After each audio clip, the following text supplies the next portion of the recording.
সে অনেক দিন আগের কথা। অনেক দূরে ইছাপুর নামে একটি সুন্দর দ্বীপ ছিল। সেখানে তেমন কেউ আসা যাওয়া করতো না। সেই দ্বীপে কোকো নামে একটা ক্যাকড়া ও তার পরিবার একসাথে বাস করত। একদিন কোকো তার ভাই ডোডোর সাথে খেলতে খেলতে একটু দূরে চলে গিয়েছিল।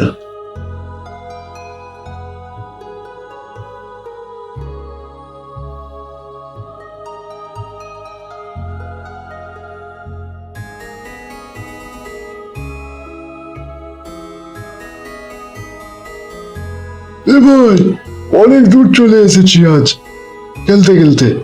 এবার বাড়ি চল শিগগির, না হলে বাবা বোকা দেবে আমাদের। আর একটুখানি থেকে তারপরে চলে যাব, প্রমিস।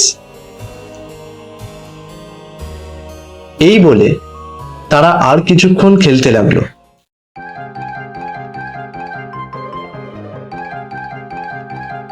কিন্তু এইদিকে বিকেল গড়িয়ে গেল, কিন্তু তারা এখনো খেলে যাচ্ছে। এমন সময় এ বাবা, বাড়ি চল, এবার বাড়ি চল, খুব খিদে পেয়েছে আমার। হ্যাঁ চল, আমারও খুব খিদে পেয়েছে। এই বলে তারা তাদের বাড়ির দিকে যেতে লাগলো।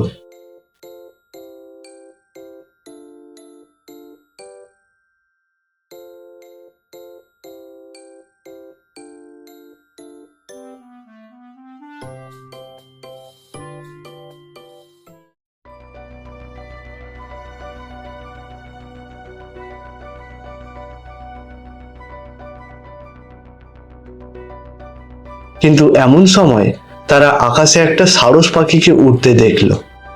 তারা ভয়ে একে অপরকে বলতে লাগলো, দাদা, এবার কি হবে? আমার তো ভয় করছে, এই না বুঝে আমাদের খেয়ে নেয়। একটু রেগে গিয়ে তার দাদা বলল, তোকে এই জন্য বলেছিলাম বেশি দূরে যাব না, শুনলি না, কোনো কথাই শুনিস না। এই আর কি বলবো, চল চুপি চুপি আমরা পালাই। কিন্তু সারস পাখিটা উড়তে উড়তে তাদেরকে দেখতে পেল। পাখিটা তখন তাদের সামনে গিয়ে বলল, কোথায় কোথায় পালাচ্ছিস তোরা? আজকে তোদের দুজনকেই গিলে খাবো। তোরা জানিস না এটা আমার জায়গা? না প্রভু, আমরা জানতাম না এটা তোমার জায়গা। আসলে আমরা এইদিকে ভুল করে খেলতে খেলতে চলে এসেছি। আমাদের ছেড়ে দাও, আমরা এই ভুল আর কোনোদিনও করবো না। হ্যাঁ বাবু, আমরা খেলতে খেলতে চলে এসেছি, আমাদেরকে ছেড়ে দাও। আমাদের মা বাবা চিন্তা করছে, আমরা বাড়ি যাব। দয়া করে প্রভু, দয়া করে। তোরা যাবি তো ঠিকই, কিন্তু বাড়িতে নয়, আমার পেটে। এই শুনে কোকো বলল, ঠিক আছে, তুমি যখন খাবে ঠিক করেছো তো আমাকে খাও। আমার ভাই তো ছোট, ওকে ছেড়ে দাও।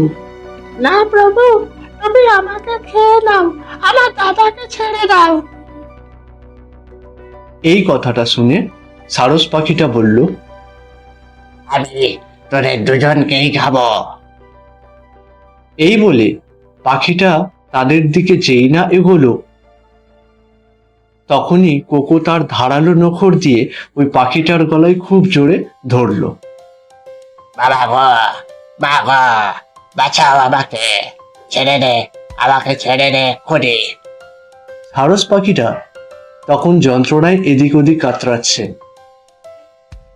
ধরতে পারি, তবে একটা শর্তে, তুমি এই জায়গা ছেড়ে একেবারে চলে যাবে অন্য জায়গায়, আর কোনোদিনও এই জায়গায় আসবে না। হ্যাঁ, চলে যাব, কথা দিচ্ছি চলে যাব। এই বলে কোকো পাখিটাকে ছেড়ে দিল। ছাড়া পেতেই পাখিটা উড়ে গেল দূর আকাশে।